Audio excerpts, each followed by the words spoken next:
ती तुम्हाला फिल्म रिलीजला द्यायची असते, ती सीरियल तुम्हाला टेलिकास्टसाठी पाठवायची असते, त्याच्या डेडलाईन्स असतात. बरोबर. आणि कसं असतं की वरपासून डिले समजा कुठल्या गोष्टींसाठी होत गेला तर तो फायनली एंडला जे काम असतं त्याच्यावर जास्ती त्याचा इफेक्ट होतो. अगदी.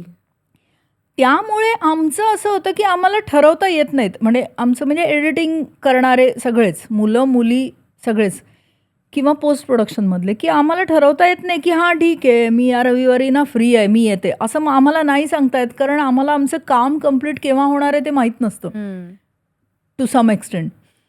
तर त्यामुळे मुली मला असं वाटतं फार या क्षेत्राकडे अजूनही नाही आलेल्या. म्हणजे सुरुवातीला फारच कमी होत्या, त्या मानाने आता खूपच आहेत, पण तरीही तितक्या नाही आहेत असं मला वाटतं. आणि मला खरंच खूप आवडेल मुलींनी आलेलं, कारण एक ना ते एक त्याच्यामध्ये एक नजाकत पण आहे त्या कामामध्ये. एक छान त्याच्यात मी म्हटलं तसं की ते एक असं हवं तेव्हा स्पीड, हवा तेव्हा ठहराव, किंवा त्यातली क्रिएटिव्हिटी आणि त्यातली सृजनशीलता आणि त्यातला भावनिक गोष्टी ओळखणं, त्याप्रमाणे काम करणं, या खूपशा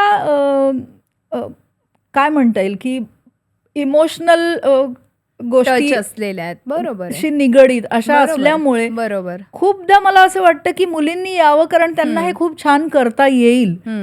आणि मला खूप आवडेल अशा खूप मुली आल्या तर, म्हणजे त्यांनी सगळ्या गोष्टींची तयारी ठेवायची. कारण असं नाही होत इथे की नाही नाही मला आता घरी जायचंय, मला घरी हे करायचंय, मला माझ्यासाठी ह्या गोष्टी थांबलेल्या आहेत घरी.